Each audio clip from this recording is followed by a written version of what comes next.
হে বাজান, হযরতে বেলাল ডেকে বলে, নবী আপনি কালেমার দাওয়াত দেন, দয়া করে আমারে কালেমা পড়ে মুসলমান বানায় দেন। নবীজি হযরত বেলালকে পড়া দিলেন, লা ইলাহা ইল্লাল্লাহু মুহাম্মাদুর রাসূলুল্লাহ সাল্লাল্লাহু আলাইহি ওয়াসাল্লাম।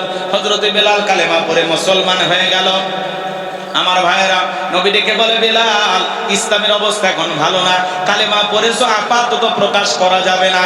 আপনারা বলেন তো বাজান, ইসলামের অবস্থা কি সব সময় ভালো থাকে? আজ তামাম পৃথিবীর দিকে তাকায় দেখেন, তামাম পৃথিবীর জালেম আর বেঈমানরা ঐক্যবদ্ধ হয়েছে পৃথিবীর জমিন থেকে ইসলাম আর মুসলমানকে মুছে ফেলে দেবে। কথা বলে ঠিক কিনা?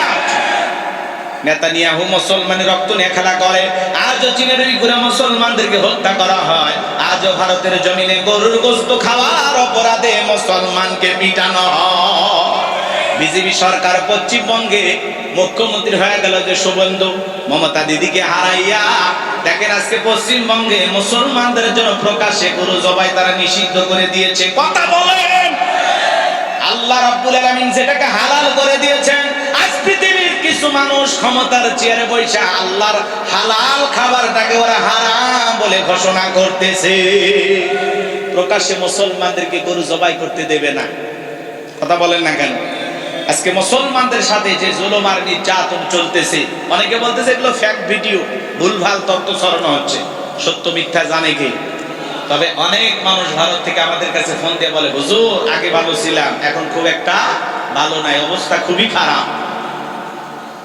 ভারতের কিছু সাংবাদিক ভাইয়েরা যারা গরু লালন পালন করে, হিন্দু দাদাদেরকে জিজ্ঞাসা করতেছে যে গরু যদি জবাই না হয়, ক্রয় বিক্রয় না হয়, তাহলে অবস্থা কি? তাহলে মোদি আমাদের চাকরি দেখ, খাইতে দেখ, আমরা গরু লালন পালন করব না। কথা বোঝেন নাই? বিক্রি না হইলে গরু লালন পালন করে কোনো লাভ হবে? যেই গরুকে মা বলে ডাকে, মায়ের দুধ খায়। কথা কয়, গরু দুধ খায় না, খালি মুসলমানেরা গোশত খাইলে অপরাধ। আবার ওই গরুর চামড়া দিয়ে জুতা বানাইয়া পায়ে ব্যবহার করতেছে, তখন আর মায়ের অপমান হচ্ছে, এটা আর মনে থাকে না। কি মানুষ, জাতে মাতাল তালে ঠিক। কথা কর না কেন? মুসলমান গরু জবাই করে খাইবে, অপরাধ। এই জন্য শুভেন্দুকে, ওই যে শুভেন্দু যাই হয়েছে না নাকি, এই ওর নাম বলা কঠিন। কথা কি বলছেন? ওরে দেখে বলতেছি যে শিখতে হলে থালাপতি বিজয়ের দিকে শিখ। এই বিজয় একটা তামিল, কি ওই জায়গার নাম কি, হ্যাঁ এই তামিলনাড়ু, এই জায়গার মুখ্যমন্ত্রী হইয়া দেখেন একজন সিনেমার নায়ক, সে মুখ্যমন্ত্রী হইয়া 717টা মদের দোকান বন্ধ করে দিয়েছে। মারহাবা বলবেন না? আচ্ছা, নিশাদ্রব্য বন্ধ করা জায়েজ না হারাম? জায়েজ। এটা ভালো কাজ, এটা ভালো উদ্যোগ যে নিশার ভয়াল থাবা থেকে যুব সমাজ, তরুণ তরুণীদেরকে সে রক্ষা করেছে। সিনেমার নায়ক হয়ে এখন বাস্তবে আসল নায়ক হয়ে গেছে, মানুষের ভালোবাসা পাইতেছে। ক্ষমতায় বৈশাই বলেছে নারীদের নিরাপত্তা নিশ্চিত করতে হবে, এবং মসজিদের আশেপাশে, মন্দিরের আশেপাশে, শিক্ষা প্রতিষ্ঠানের আশেপাশে 717টি মদের বার আছে, এই মদের দোকানগুলো বন্ধ ঘোষণা করা হয়েছে। বাংলাদেশের মুসলমান শাসক ক্ষমতায় আজ পর্যন্ত এরকম শুনছেন যে অমুক জায়গায় মদের দোকান অমুক নেতা বন্ধ করছে? হ্যাঁ, চালু করবি। কথা কয় না কে? রাগ করতেছেন আপনারা? তাহলে বিজয় সাহেবকে ধন্যবাদ জানাই, নায়ক হয়ে আসল নায়কের ভূমিকা পালন করতেছে, মানুষের ভালোবাসা, আস্থা, বিশ্বাস অর্জন করেছে। এই সেই বিজয় নায়ক যে সর্বপ্রথম ভারতের বুকে দাঁড়িয়ে মোদিকে ফ্যাসিস্ট বলেছিল, স্বৈরাচার বলেছিল। কথা বলে ঠিক না? মোদির বিরুদ্ধে বক্তব্য দিয়েছিল সেই নেতা। সবাই বলতেছে আগামীর প্রধানমন্ত্রী হতে পারে নায়ক। কথা কয় না কেন? হ্যাঁ, এই জন্য অনেক ভাবে তাকে থামানোর চেষ্টা করেছে, থামাইতে পারে না। একজন মুসলিম নারী, তাদের মুসলিম লীগ দলের 3 জন এমপি এই বিজয়কে সমর্থন দিয়া 120 জন পার হয়ে গেছে। পরিশেষে সে মুখ্যমন্ত্রী হয়, শপথ নিছে নায়কের স্টাইলে। কথা কন ঠিক কিনা? তা আমরা দোয়া করি, সে হতে পারে অমুসলিম, হতে পারে খ্রিস্টান, হতে পারে হিন্দু, কিন্তু আমরা তার জন্য দোয়া করি, কারণ তিনি বলেছেন, আমি যতদিন ক্ষমতায় থাকবো কোন মুসলমানের উপরে একদিনের জন্য কাউকে নির্যাতন করতে দেব না। এদেশের সকল মানুষ নিরাপদে তার অধিকার নিয়ে বসবাস করবে, সেটা যেই ধর্মেরই হোক, বাপের বেটা। কথা বলেন। আরে শুভেন্দু দাদা করছে এটা হিন্দু রাষ্ট্র, এখানে হিন্দুদের রাজত্ব চলবে। সালাও তোমরা গরু খাইলাম না 2 বছর পরে টের পাইবা। কথা কোন ঠিক কিনা? আমার ভাইয়েরা, এই দাদাদের হুঁশ জ্ঞান পরে ফিরবে। বাজার সামনের দিকে যায়, যে কথা বলতে চাচ্ছিলাম, বন্ধুগণ আমার গভীর মনোযোগ দিয়ে কথাগুলো শোনেন। এই জন্য তাম পৃথিবীর জালেম আর বেঈমানেরা ঐক্যবদ্ধ হয়েছে পৃথিবীর জমিন থেকে ইসলাম আর মুসলমানকে মুছে ফেলে দেবে। কিন্তু ওরা তো জানে না ইসলামের সুইচ আছে কার হাতে। আর একটু জোরে কম। আমার আল্লাহ বলেন, ইউরিদুনা লিতুফিউ নূরাল্লাহি বিআফওয়াহিহিম ওয়াল্লাহু মুতিম্মু নূরিহি ওয়ালাউ কারিহাল কাফিরুন। আর একটু জোরে বলুন আল্লাহু আকবার। সূরা সফ আয়াত নাম্বার 8। আল্লাহ রাব্বুল আলামিন জানিয়ে দিলেন কাফেররা চায় মুখের ফুৎকারে দিনের আলোকে, ইসলামের আলোকে, কোরআনের আলোকে নিভাই দিতে। আমার আল্লাহ ডেকে বলেন, আল্লাহু মুতিম্মু নূরিহি, এই জমিনের দিনের আলোকে, কোরআনের আলোকে, ইসলামের আলোকে আমি আল্লাহ রাব্বুল আলামিন প্রতিষ্ঠিত করে ছাড়ব। যদিও কাফের বেঈমানদের অন্তরে যত ধরনের জ্বালা যন্ত্রণা হোক না কেন, ইসলাম ছিল, ইসলাম আছে, ইসলাম থাকবে। ইসলামকে থামিয়ে দিতে আসবে যারা, আল্লাহ তাদেরকেই থামিয়ে দেবে। কথা বলেন ঠিক কিনা? মুসলমানের রক্ত নিয়ে যারা খেলা করে তাদের জীবনের পরিণতি ভালো হতে পারে না। বাংলার জমিনেও যারা শাপলা চত্বরে আলেমদেরকে হত্যা করেছিল, এদেশের সোনার মানুষদেরকে ফাঁসির দড়িতে ধরিয়েছিল, যারা আলেম ওলামাদেরকে মিথ্যা মামলা দিয়ে জেলখানায় বন্দী করেছিল, এদেশের হাজার হাজার মানুষকে মামলা দিয়ে জেলখানায় ফাঁসিয়েছিল, যারা জুলাইয়ে হাজার হাজার মায়ের বুক খালি করেছিল ক্ষমতার চেয়ারে টিকে থাকার জন্য, মুসলমানের রক্ত নিয়ে খেলা করার কারণে রান্না করা ভাত খাওয়া ভাগ্যে জোটে নাই, হেলিকপ্টারে করে দাদার বাড়িতে পালিয়ে গেছে। কথা বলেন ঠিক কিনা? এজন্য মনে রাখবেন, ইতিহাস থেকে শিক্ষা গ্রহণ করতে হবে। কথা বলেন না কেন? যারা এই মুসলমানের রক্ত নিয়ে খেলা করবে এদের জীবনের পরিণতি ভালো হয় না। ভালো হয়? ক্ষমতায় ছিল, প্রধানমন্ত্রী ছিল, 15-16 বছর দেশ শাসন করেছে, ভাগ্যে কি জুটলো, দেশ থেকে পালিয়ে যাওয়া লাগলো। তার মানে ক্ষমতার চেয়ারে বসলেই লোকটা সম্মানিত হয় না। এমন চেয়ারে বসা প্রধানমন্ত্রী আছে, একটু 19-20 হয়ে গেলে চেয়ার রেখে পালিয়ে যাওয়া লাগে। এজন্য ক্ষমতার বড়াই করবেন না, ইতিহাস থেকে শিক্ষা গ্রহণ করবেন। যত জুলুম আর অত্যাচার করবেন মনে রাখবেন বিদায়ের ঘন্টা একদিন তাদেরও বাজবে। কথা বলেন ঠিক কিনা? এজন্য ভারতের জমিনে যারা মুসলমানের রক্ত নিয়ে খেলা করতেছে, আল্লাহর ঘর মসজিদ যারা ভেঙে দেওয়ার ষড়যন্ত্র করতেছে, মুসলমানদের নামাজরত অবস্থায় মুসলমানকে পিটাইতেছে, মনে রাখবেন ওই জালেমেরা পৃথিবীর জমিনে টিকে থাকতে পারবে না। কথা বলেন ঠিক কিনা? চলুন না বাজারের সামনের দিকে যাই। বেলাল ডেকে বলে, নবী আমার জীবনের কোনো দাম নাই। আমার মনে বোমাইকে বলেছিলাম উর্দুম্বা ছাগল পেশাব পায়খানা করে দেয়, এই ঘরে থাকতে আমার বড় কষ্ট হয়। ওমায়ে ডেকে বলে, বেলাল উর্দুম্বা ছাগলের দাম আমার কাছে আছে, কিন্তু তোর মতো কালো হাবশি বেলালের দাম আমার কাছে নাই। এই কথা শোনার পরে বেলাল ডেকে বলে, নবী গো আমার জীবনের কোনো দাম নাই, আপনি শুধু দোয়া করেন আমি যেন মৃত্যু পর্যন্ত কালেমার পথে টিকে থাকতে পারি। এই কথা বলে হযরতে বেলাল চলে গেলেন। পরের দিন সকালবেলা সূর্য উদয় হয়ে গেছে, অনেকটা বেলা হয়ে গেছে। হযরতে বেলাল দরজা খোলে না, বসে ভাইছি ফাঁকা রাখেন। সব করে বুবু এসে বসে, চেয়ার ফাঁকা রাখা হবে না, ক্ষমতা ধরে থাকে। রাগ করতেছেন নাকি আপনারা? বক্তার আশেপাশে চেয়ার ফাঁকা থাকলে ভাল লাগে? মানুষ মনে করে হুজুর মনে ফাঁকা মাঠে গোল দিচ্ছে। কথা কর না কেন? রাগ করতেছেন নাকি আপনারা? এখানে যে হাজার হাজার মানুষ বসে আছে তার মধ্যে 2-1 এই চেয়ারটা ধরে রাখে, ঠিক আছে? হ্যাঁ, ক্ষমতা দেওয়া হলো আপনার। জি, রাগ করতেছেন? চলেন না সামনের দিকে যাই বাজান। পরের দিন সকালবেলা সূর্য উদয় হয়ে গেছে, অনেকটা বেলা হয়ে গেছে। হযরতে বেলাল দরজা খোলে না। অন্য চাকর বাকর যারা আছে নালিশ নিয়ে চলে গেছে উমায়ের কাছে। যা বলে, নেতা এখন পর্যন্ত বেলাল দরজা খোলে নাই, তাই নাকি? বলে, হ্যাঁ ঠিক আছে চলো যাই। ডাক দেয় দরজায়, বেলাল দরজা খোল। হযরতে বেলাল দরজা খোলে না। এ বাজান এইবার জোরে করে ধাক্কা মারছে, যখন দরজা খুইলে গেছে তখন এইবার উমায়ের তাকায়া দেখে যেই রাত্রিতে বেলাল কালেমা পড়ে মুসলমান হয়েছে, ওই রাত্রিতে একটা উটুম্বা ছাগলের কাছে কোনো পেশাব পায়খানা নাই। জোরে কোন মারহাবা। এইবার উমাইয়া ডেকে বলে, চাকরের দল বেলালের মিথ্যা অভিযোগ দাও। তোমরা যখন ঘুমাচ্ছিলে বেলাল তখন ময়লা আবর্জনা পরিষ্কার করেছে, তাকায় দেখো না একটা উট দুম্বা ছাগলের কাছে কোনো পেশাব পায়খানা নাই, যাও নিজেদের কাজ করো। এই কথা বলে ওদেরকে তাড়িয়ে দিয়ে এক পা দুপা করে বেলালের কাছে চলে গেলেন। হযরতে বেলাল দেয়ালে পিঠটা লাগাইয়া জিহ্বা নাড়ায় জিকির করতেছে কার? এইবার হযরত বেলালকে হালকা করে ধাক্কা মারছে, যখন জবান দিয়ে কালেমার আওয়াজ বের হয়েছে তখন এইবার ওমায় ডেকে বলে, বেলাল তোর জবান দিয়ে কি শুনলাম, তুমি কি মুসলমান হয়েছো? হযরতে বেলাল ডেকে বলে, মুসলমান হয় যারা মিথ্যা কথা বলতে পারে না তারা। ওয়াকুলু কওলান সাদীদা। আরেকটু জোরে বলুন আল্লাহু আকবার। মুসলমান হবে যারা, সত্যবাদী হবে তারা। মুসলমান কখনো মিথ্যাবাদী হতে পারে না। আমাদের সমাজে মিথ্যাবাদী আছে না নাই? ভরা পেটে মিথ্যা, খালি পেটে মিথ্যা, ঘুমানোর আগে মিথ্যা, ঘুম থেকে উঠেও মিথ্যা। মিথ্যা বলতে বলতে চেহারা বেঁকা হয়ে গেছে, এক পা কবরে চলে গেছে। এত মিথ্যা কথা বলে, শয়তান পর্যন্ত বলে আমি এত খারাপ না। কথা বলেন ঠিক কি না? আমার বন্ধুগণ গভীর মনোযোগ দিয়ে শুনবেন। মুসলমান হিসেবে আপনাদের কাছে মনোরোধের ভাষায় বলে যায়, আল্লাহর রাস্তায় মিথ্যা বলবেন না। মিথ্যা বলে এদিক জবানের বরকত নষ্ট হয়। মিথ্যা বলা কবিরা গুনাহ। কথা কন না কেন? একটা মিথ্যা বললে ওই মিথ্যাকে ঢাকার জন্য আরো 10টা মিথ্যা বানিয়ে বলতে হয়।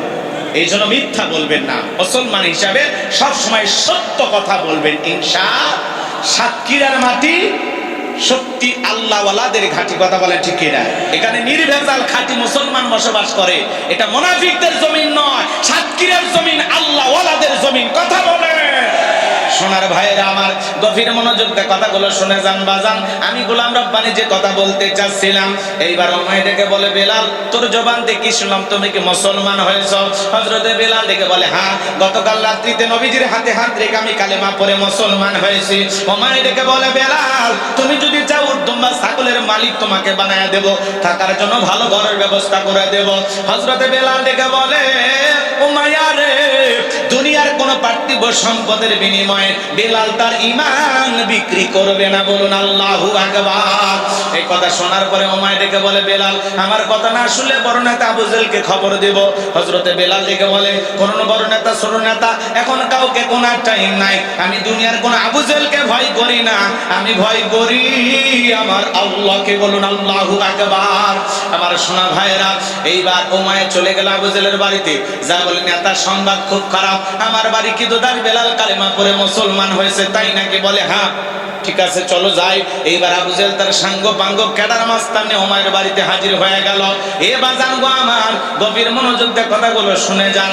আজও পৃথিবীর জমিনে তাকায় দেখেন, তাম পৃথিবীর জমিনের জালিম আর বেঈমানদের তাদের একটা বাহিনী আছে, যাদের কাজীগুলো টুপিওয়ালা দাড়িওয়ালা ইমানদার আল্লাহওয়ালাদের উপর নির্যাতন জুলুম চালানো। কথা বলেন ঠিক কিনা? এই জন্য আবু জেহেল তার সাঙ্গ পাঙ্গ ক্যাডার মাস্তানে চলে আসলো। লম্বা ঘটনা বাজান, লম্বা করবো না, সংক্ষিপ্ত করে বলে দিয়ে যায়। আবু জেহেল ডেকে বলে, বেলাল এই দিকে আয়, এসব কি শুনছি তুমি নাকি মুসলমান হয়েছো? বেলাল তুমি যদি চাও উট দুম্বা ছাগলের মালিক তোমাকে বানায় দেব, থাকার জন্য ভালো ঘরের ব্যবস্থা করে দেব, ব্যবসা বাণিজ্য করার জন্য দিরহাম টাকা পয়সা যা লাগে দেব। ও বেলাল তুমি চাইতে দেরি, তোমার চাহিদাটা পূরণ করতে দেরি করবো না। হযরতে বেলাল ডেকে বলে, আবু জেহেল রে, দুনিয়ার সব সম্পদ যদি আমি বেলালকে দিতে চাও, দুনিয়ার সব সম্পদ ছাড়তে রাজি, নবীজির কালেমা ছাড়তে রাজি নাই। বলেন আল্লাহু আকবার। বেলালের মতো মুসলমান যারা পুরো দুনিয়া দিলেও বিক্রি হবে না তারা। মুনাফিক মার্কা মুসলমান যারা টাকার কাছে বিক্রি হয় তারা। টাকা পাইলে বাতিলের পাঁচ আটা গোলাম হয়, টাকার জোরে ফতুয়া ঘরে। কথা কয় না কেন? টাকা পাইলে বৈধকে অবৈধ বলে ফতুয়া দেয়, অবৈধকে বৈধ বলে চালিয়ে দেয়। ওরা হলো এদিক। বৃষ্টি আছে, খারাপ লাগতেছে। মুনাফিক মার্কা মুসলমান আছে না নাই? কখনো ফতুয়া দেয় না। নির্বাচনের আগে 2-4 দিন আগে ফতুয়া ডেলিভারি, খালি ফতুয়া দেয় জাতিকে বিভ্রান্তি করার জন্য। কথা বলেন ঠিক কিনা?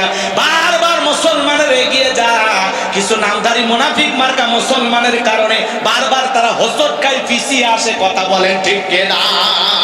এজন্য বাজান গো আমার, গভীর মনোযোগ দিয়ে কথাগুলো শুনবেন। বেলালের মতো মুসলমান হবে যারা, পুরো দুনিয়া দিলেও বিক্রি হবে না তারা। কথা বলেন ঠিক কিনা?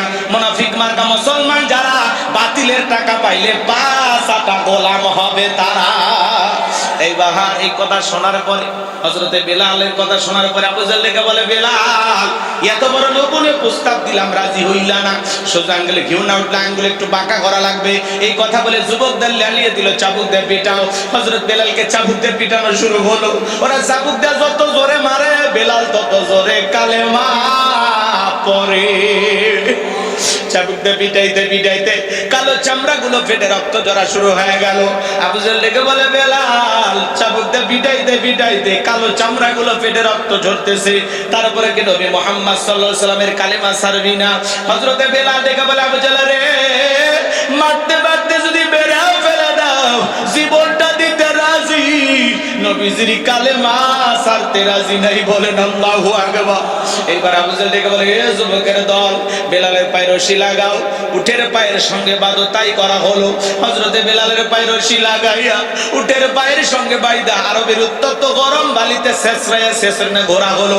আরবের বালিগুলো এত গরম, চাল দিলে মুড়ি হয়ে যায়, এত উত্তপ্ত বালি।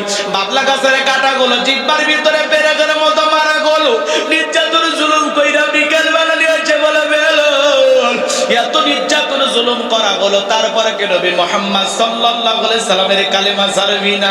হযরতে বেলাল ডেকে বলে, আবু জাহল রে, মারতে মারতে যদি মেরেও ফেলে দাও, বিলালের নিঃশ্বাস থাকবে যতদিন, বেলাল ইসলামের পথে টিকে থাকবে ততদিন। আল্লাহু আকবার।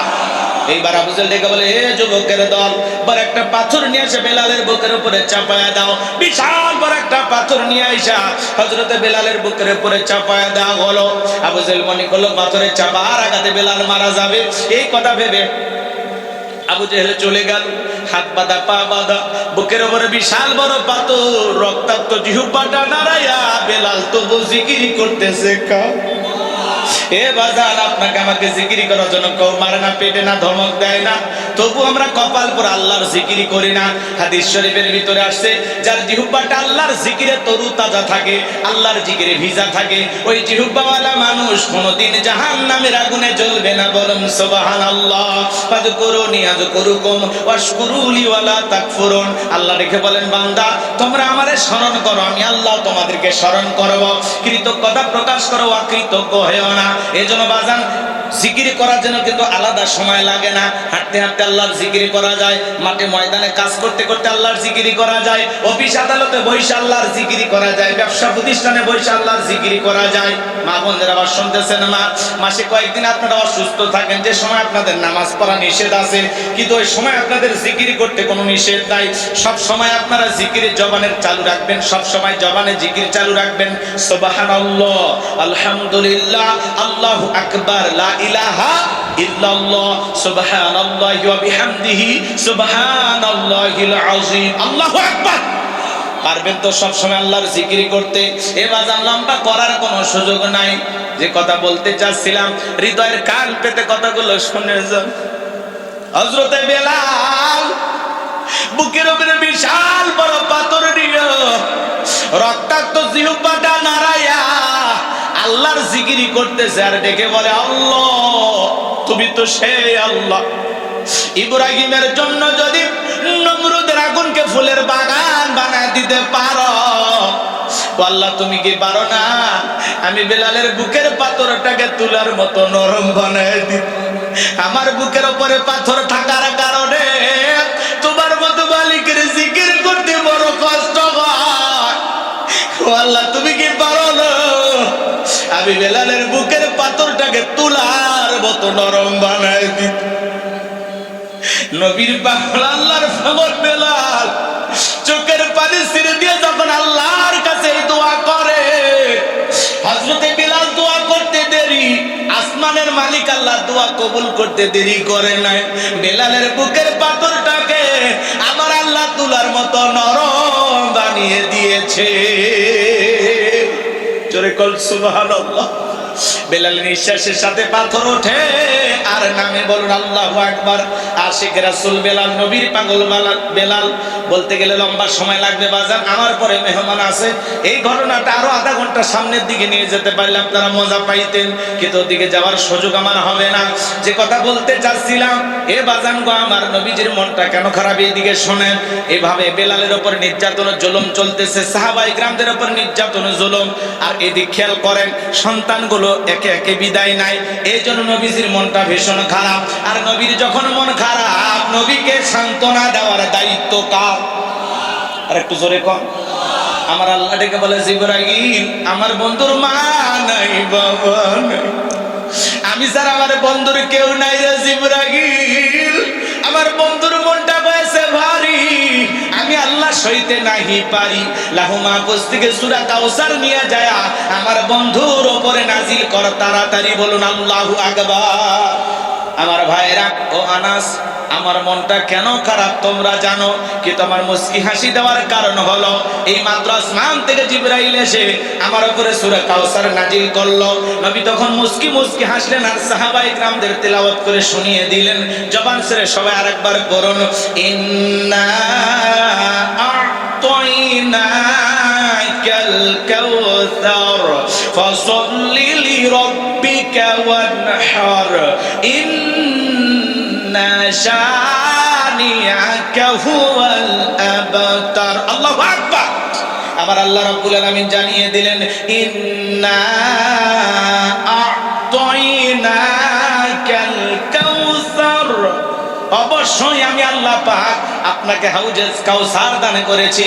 এই পৃথিবীর অন্য কোন নবী রাসূলকে আল্লাহ রাব্বুল আলামিন হাউজে কাউসার গিফট করেন নাই। আপনার আমার নবীকে আল্লাহ রাব্বুল আলামিন স্পেশাল ভাবে হাউজে কাউসার দান করেছেন, বলুন সুবহানাল্লাহ।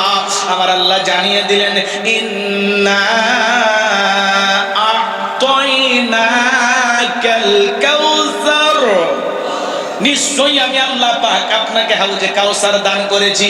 এই হাউজে কাউসারের পানি দুধের মতো সাদা, মধুর চাইতে মিষ্টি, পানির মতো ক্লিয়ার। ওই কঠিন কিয়ামতের ময়দানে যেদিন বিচার দিবস কায়েম হয়ে যাবে, বিচার দিবসের একদিন হবে 50,000 বছরের সমান। যেদিন সূর্য চাঁদ মাথার উপরে চলে আসবে, সূর্যের তাপে মানুষের মাথার মগজগুলো টকবক করে গলবে। যেদিন বেঈমানদের জিহ্বা নাভি পর্যন্ত ঝুলে আসবে, যেদিন পাহাড় পর্বত নদী নালা খাল বিল বিল্ডিং আমারত কোনো কিছু থাকবে না। কুল্লু মান আলাইহা ফান, এই পৃথিবীর জমিনে সবকিছু আল্লাহ তাআলা ধ্বংস করে দেবেন। ওই কঠিন কিয়ামতের ময়দানে যেদিন এক ভাই আরেক ভাইকে দেখে দৌড় মারবে, ইয়াউমা ইয়াফিরুল মারউ মিন আখি ওয়া উম্মিহি ওয়া আবি ওয়া সাহিবাতিহি ওয়া বানি। আবার আল্লাহ বলেন, সেদিন ভাই ভাইকে দেখে পালিয়ে যাবে, মাতা পিতা সন্তানকে দেখে পালিয়ে যাবে, পরিচয় দেবে না। স্ত্রী স্বামীকে দেখে পালিয়ে যাবে। ওই কঠিন কিয়ামতের ময়দানে আল্লাহর আরশের ছায়া ছাড়া আর কোনো ছায়া থাকবে না। ওই ছায়ার ভিতরে আল্লাহ রাব্বুল আলামিন 7 শ্রেণীর মানুষকে ছায়া দান করবেন। এটা হলো কিয়ামতের ময়দানে আল্লাহ তৈরি করা ভিআইপি গ্যালারি। সেখান থেকে আল্লাহর বান্দারা কিয়ামতের ফাইনাল কাল উপভোগ করবে। ওই কঠিন কিয়ামতের ময়দানে, ওই ময়দানে মানুষ পানি পানি বলে চিৎকার মারবে, আর দলে দলে মানুষ বিশ্ব নবীর দিকে রওনা করবেন। নবীজি হাউজে কাউসারের পেয়ালা নিয়ে দাঁড়িয়ে থাকবেন। আল্লাহু আকবার বলেন, আর একটু জোরে বলেন। আমার ভাইয়েরা, কিছু মানুষের চোখের সামনে আল্লাহ রাব্বুল আলামিন পর্দার আবরণ তৈরি করে দিবেন। নবী তখন ডেকে বলবেন, আল্লাহ, সংখ্যায় আমি আমার অনেক উম্মতকে দেখতে পাইলাম, কেন জানি সংখ্যাটা কমে গেল, আমি বুঝতে পারলাম না। আমার আল্লাহ তখন ডেকে বলবে, বন্ধু, পাইকারে ধরে আপনি সবাইকে হাউজে কাউসারের পানি পান করাইতে পারবেন না। দুনিয়ার জীবনে 2টি অপরাধ করেছিল যারা, আজকে কিয়ামতের ময়দানে আপনার হাতে হাউজে কাউসারের পানি পাবে না তারা। আল্লাহু আকবার। কি হয়েছে ভাই? এ ভাই হালকা, তো হালকা মিষ্টি না? বসেন ভাই, বসেন। আমার পরে মেহমান আছে, অল্প সময় আমি এই যে মেহমান চলে আসবে। এই বৃষ্টি কিছু না, আমরা পুরুষ না। আপনাদের কি দুধের বাচ্চা আছে যে বাচ্চা সর্দি লাগবে? এত অস্থির। বসেন, আল্লাহ ভরসা। আমরা একটু দোয়া করি আল্লাহর কাছে, হাত তুলে। বসে বসে। আল্লাহুম্মা আমিন। রব্বানা যালামনা আনফুসানা ওয়া ইল্লাম তাগফির লানা ওয়া তারহামনা লানাকুনান্না মিনাল খাসিরিন। দয়ার আল্লাহ, ও দয়াময়, আমরা এখানে কোরআন হাদিস থেকে কথা বলার জন্য বসেছি। আল্লাহ আল্লাহ তোমার হাজার হাজার বান্দা কোরআনের কথা শোনার জন্য ছুটে এসেছে। আল্লাহ দয়া করে কিছুটা সময়ের জন্য আল্লাহ আমরা যেই জায়গাতে অবস্থান করতেছি, আল্লাহ তোমার আসমানের ফয়সালা মেনে নিতে আমরা বাধ্য। তোমার কাছে অনুরোধ করি আল্লাহ, তোমার কুদরতি কদমে ভিক্ষা চাই। আল্লাহ রাত 1টা পর্যন্ত এই জমিনে এলাকায় বৃষ্টি দিও না। আল্লাহ আমাদের মধ্যে থেকে একজন বান্দা যদি তোমার পছন্দের বান্দা থাকে, ওই বান্দার ওসিলায় দোয়াকে কবুল করে নাও। আল্লাহ আমরা কোরআন হাদিসের কথা বলার জন্য বসেছি। আল্লাহ রাত্রি 1টা পর্যন্ত দয়া করে এই জমিনে এলাকায় বৃষ্টি দিও না। আল্লাহ দয়া করো। আল্লাহ আল্লাহ তোমার গোলামেরা আল্লাহ কোরআনের কথা শোনার জন্য আয়োজন করেছে। আল্লাহ একটু দয়া করো। আল্লাহ আল্লাহ যুবকেরা অনেক কষ্ট করে আয়োজন করেছে। আল্লাহ একটু দয়া করো। আল্লাহ আল্লাহ একটু দয়া করো। আল্লাহ আল্লাহ 2-2.5 ঘন্টার সময় আমাদেরকে একটু দাও। আল্লাহ তুমি রহমান, তুমি রহিম, আনতা আরহামুর রাহিমিন। আল্লাহ আমাদেরকে রহমত দাও, দয়া দাও। আল্লাহ দয়া করে আল্লাহ রাত্রি 1টা পর্যন্ত এই জমিনে এলাকায় বৃষ্টি দিও না। সুবহানা রাব্বিকা রাব্বিল ইজ্জাতি আম্মা ইয়াসিফুন ওয়া সালামুন আলাল মুরসালিন ওয়ালহামদুলিল্লাহি রাব্বিল আলামিন। বৃষ্টি হইতেছে,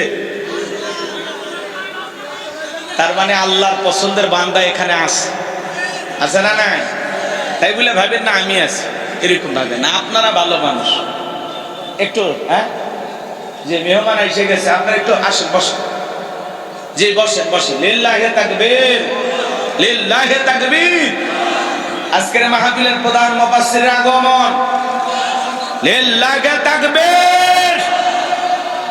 আসেন ভাই, বসেন বসেন, সবাই বসেন, এলোমেলো করেন না। লিল্লাহি তাকবীর। হযরত মাওলানা কারি আব্দুল আলামিন সাহেবের আগমন। লিল্লাহি তাকবীর। বসেন সবাই বসেন।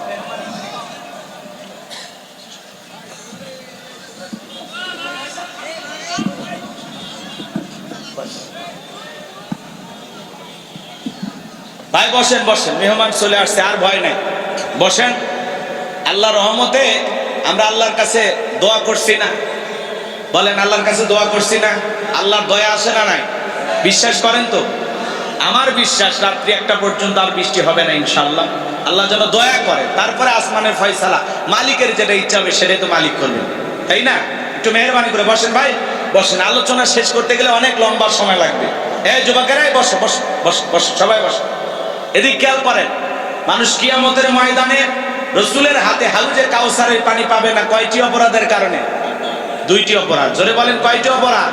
সে অপরাধ 2টি কি জানার দরকার আছে না নাই? কারা কারা শুনতেন জানেন? একটু হাত তুলে দেখান তো। লিল্লাহি তাকবীর।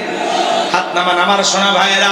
আমি যে কথা বলতে চাচ্ছিলাম বাজানগো, আমার গভীর মনোযোগ দিয়ে কথাগুলো শুনে যান। আল্লাহ রাব্বুল আলামিন ডেকে বলবেন, পয়গম্বর দুনিয়ার জমিনে 2টি অপরাধ করেছিল যারা, আপনার হাতে কিয়ামতের ময়দানে হাউজে কাউসারের পানি পাবে না তারা। আমার ভাইয়েরা, এই 2টি অপরাধ কি আমাদের সকলের জানার দরকার আছে না নাই? গভীর মনোযোগ দিয়ে কথাগুলো শুনে যান। কিয়ামতের ময়দানে নবীজি হাউজে কাউসারের পেয়ালা পানি নিয়ে দাঁড়িয়ে থাকবেন। ওই কিয়ামতের কঠিন ময়দানে নবীজির হাতে 1 পেয়ালা হাউজে কাউসারের পানি যদি পান করতে পারেন, জান্নাতে ঢোকা পর্যন্ত আপনারা তৃষ্ণা লাগবে না, তৃষ্ণা মিটে যাবে। বলুন সুবহানাল্লাহ। কারা কারা কিয়ামতের ময়দানে নবীজির হাতে হাউজে কাউসারের পেয়ালার পানি পান করতে চান? 2 হাত তুলে আমার আল্লাহকে একবার দেখা। আমার সঙ্গে বলুন আল্লাহ। আমাদের সবাইকে কিয়ামতের ময়দানে নবীজির হাতে 1 পেয়ালা হাউজে কাউসারে পানি পান করা তৌফিক দান করুন। চিল্লায় বলুন আমিন। আরেকটু জোরে বলুন আমিন। আরো একবার বলুন আমিন। হাত টান টান করে তোলেন। আমি কি হাত নামাইতে বলেছি? ওই যে মাঝে মাঝে হাত বেঁকা দেখা যায়। 2 হাত সোজা করার শক্তি নেই। আপনি পুরুষ মানুষ, দুধ, ডিম, ভিটামিন, ক্যালসিয়াম মাঝে মাঝে কিনে খাবেন। একেবারে দুর্বল হলে চলতে পারবেন না। সোজা করেন। জোরে একটা তাকবীর দেন দেখি।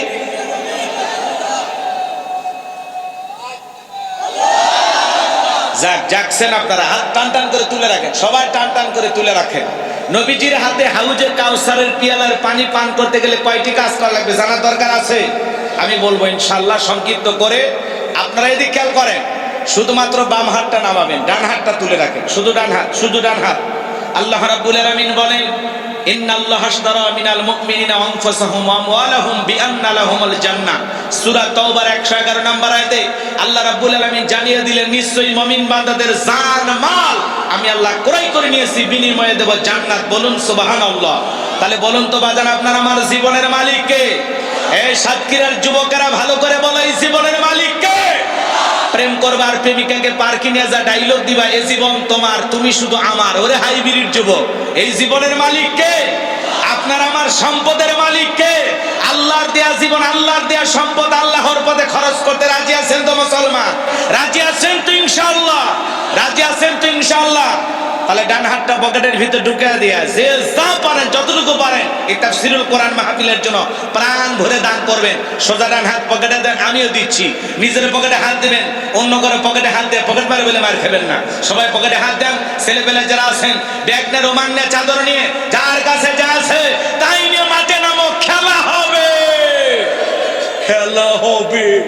ছেলেপেলে যাচ্ছে, সবাই দেন, সবাই পকেটে হাত দেন, সবাই পকেটে হাত দেন। কই আপনাদের ছেলেপেলে? গায়ে যুবক যারা আছো, ব্যাগ নিয়ে, রোমান নিয়ে, চাদর নিয়ে, যার কাছে যা আছে মেহেরবানি করে ময়দানে নামে পড়েন। যা আছে দেন, আমিও দিলাম, আপনারাও দেন, সবাই দেন, সবাই দেন, সবাই পকেটে হাত দেন। 10, 20, 50, 200, 100, 500, 2000, 5000, 10,000, 1 লাখ, 2 লাখ, যে যা পারেন আল্লাহর রাস্তায় প্রাণ ভরে পকেট থেকে টাকা বের করে দেন। নিজের পকেটে হাত দেন ভাই, অন্য কারো পকেটে হাত দিন না। আর পকেট থেকে টাকা বের করে দেন, খবরদার কেউ যেন আবার বিড়ি ম্যাচ দিন না। 2014 সালে ওয়াজ করতে গেছিলাম রংপুর তারাগঞ্জ, ওই জায়গায় কালেকশন চলতেছিল। একজন ব্যাগের ভিতর দিয়েছিল 2 প্যাকেট বিড়ি, দিয়ে লেখা দিয়েছে 1 প্যাকেট মাহফিল কমিটির আর 1 প্যাকেট বক্তা। কত বড় দুষ্ট, চিন্তা করেন। এরকম দুষ্টমি করা যাবে না। সবাই পকেটে হাত দিয়ে আল্লাহর রাস্তায় টাকা দান করেন। মহিলা প্যান্ডেল লোকজন পাঠান। আমার মা বোন যারা বসে আছেন, মা আমি জানি সাতক্ষীরার মা বোনদের হাতে রান্না যেমন ভালো, মনটা তার সাথে বেশি ভালো। আল্লাহ আমার মা বোনদেরকে দান করা তৌফিক দান করুন। চিল্লা বলুন আমিন। যাদের মন আয়েশা, ফাতেমা, খাদিজার মতো নরম, তারা অবশ্যই দান করবে। আমি তো ভাবি না হঠাৎ করে বৃষ্টি আসবে। তাছাড়া যে পরিমাণে লোকজন ছিল, 10-50 করে দিলেও 2-1 লাখ টাকা উঠে যেত। একটু মেহেরবানি করে আপনারা বেশি করে দেন, যে যা পারেন বেশি করে দেন। আমার হাতে 500 টাকা, 1000 টাকা, 2, 4, 5, 10,000 দেওয়ার মতো কেউ থাকলে তাড়াতাড়ি দেন। ঝড়ের বেগে তাড়াতাড়ি আসেন, মেহমান চলে আসছে, দিয়ে দেওয়া লাগবে। আর দেরি করা যাবে না, খুব দ্রুত গতিতে চলে আসেন, দেরি করা যাবে না। ছেলেপেলে কাছে যে যা পারেন, যতটুকু পারেন আল্লাহর রাস্তায় দান করবেন। তারা যেন এত সুন্দর আয়োজন এবছরে করেছেন, আগামী বছরে এর চাইতে আরো বড় পরিসরে আরো যেন সুন্দর আয়োজন করতে পারেন। দেশবরণ্য আলেমদেরকে দাওয়াত দিয়ে আপনাদের যেন কোরআনের কথা শোনাইতে পারেন। মেহেরবানি করে সবাই সহযোগিতার হাত বাড়াবেন। 10-এর লাঠি 1-এর বোঝা আল্লাহ সবাইকে দান করে তৌফিক দান করুন। জোরে বলুন আমিন। আসেন আসেন দরদির আমার, দিয়া ধন বজে মন কেড়ে নিতে কতক্ষণ নদীরে কোল ভাঙে কোল গড়ে। এই তো নদীর খেলা, সকালবেলা টাকাওয়ালা তুই ফকিরে সন্ধ্যাবেলা। দান করিলে মাল কমে না, নেকিরে পাল্লা হয় ভারী। গুনাহ খাতা মাফ করে দিয়া আল্লাহ জান্নাতে বানায়া দিও ঘর বাড়ি। জোরে কোন মারহাবা। আসেন আসেন দরদির আমার, যে যা পারেন, যতটুকু পারেন আল্লাহর রাস্তায় দান করেন। মহিলা প্যান্ডেল আমার মা বোন যারা আছেন, মা আপনারা প্রাণ ভরে দান করবেন। আল্লাহ আপনাদের সকলের দানগুলো কবুল আর মঞ্জুর করেন। জোরে বলেন আমিন। সবাই একটু সহযোগিতার হাত বাড়ান। যারা দাঁড়িয়ে আছেন তারাও দেবেন। যুবক ভাই যারা আছেন কালেকশন করে সব টাকা এক জায়গায় করে। আছে আছে আমার হাতে 500 টাকা, 1000 টাকা দেওয়ার মতো কেউ নাই। আলেমদেরকে মহব্বত করে, মুসাফিরকে মহব্বত করে দিতে পারেন। এই তাফসীর মাহফিলকে ভালোবাসা নাই এরকম কেউ নাই। 500 টাকা, 1000 টাকা, কত টাকা আছে আম বেচা টাকাগুলো। এই যে হিম সাগর বেচতেছেন, আর কি কি নাম জানো এলাকায়, গোপাল ভোগ, হ্যাঁ ন্যাংরা, এত আম বিক্রি করে টাকা রাখলেন কোন? সর্বপ্রথম বাংলাদেশে আপনারা আম বিক্রি করতেছেন। আল্লাহ রহম করুন। জোরে বলেন আমিন। আল্লাহ দয়া আছে, ভয় পায় না, ভয় পায় না। পুরুষ মানুষের সাথে ভয় পাইলে হয়? আল্লাহ আছেন আমাদের সাথে। মেহরবানি করে ভাই আসে আসে, কই আম বেচা টাকা নাই? যে আম পাঠাবেন তা টাকা দেবেন না ভাই। তাহলে শেষ করে দিলাম। যেহেতু মেহমান আসছেন আর আকাশের অবস্থাও তো বুঝতেছেন, তাই না? আমি যতটুকু বলেছি আল্লাহ যেন এর উপরে আমল করা তৌফিক দান করে। জোরে বলেন আমিন। হাউজে কাউসারের পানি পান করতে গেলে 2টি কাজ। ফসল্লি রব্বিকা ওয়ানহার, 1 নাম্বার রবের উদ্দেশ্যে সালাত আদায় করা লাগবে, তার জন্য নামাজ। কমিটির ভাইরা নামাজের কথা বলেছিলেন, আমি বিস্তারিত বলতাম, আসলে পরিবেশ তো হইল না। তাহলে ফসল্লি রব্বিকা, রবের উদ্দেশ্যে সালাত। সালাত হবে কার জন্য? জোরে বলেন নামাজ হবে কার জন্য? কিয়ামতের ময়দানে সর্বপ্রথম আল্লাহ তাআলা সালাতের হিসাব নেবেন। আমরা সালাত আদায় করব তো ইনশাআল্লাহ? সালাত আদায় করবো তো ইনশাআল্লাহ। এরপরে ওয়ানহার, ওয়ানহার মানে কুরবানি করা, নিজের আমিত্বকে কুরবানি করা, অহংকারকে কুরবানি করা, নিজের ভিতরে থাকা পশুসুলভ আচরণকে কুরবানি করা, জান মাল অর্থ সময়কে কুরবানি করা, কথা বলে ঠিক কিনা?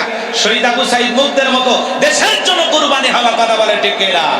সামনে কুরবানি আসতেছে, তো কুরবানি মানে গরু ছাগল জবাই করা নাকি কোন? 7 জন ভাগে এমন একটা গরু কেনে, 4 জন দড়ি ধরে টানে, পিছন থেকে 3 জন ঠেলে।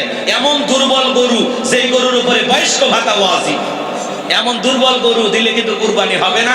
হুষ্টপুষ্ট তার সুরুন নাদিরিন, চমৎকার হুষ্টপুষ্ট সুন্দর একটা গরু জবাই করবেন। যা পারেন, ভেড়া দেন, দুম্বা দেন, সুস্থ স্বাভাবিক সুন্দর একটা দেবেন। পারবেন তো ইনশাআল্লাহ?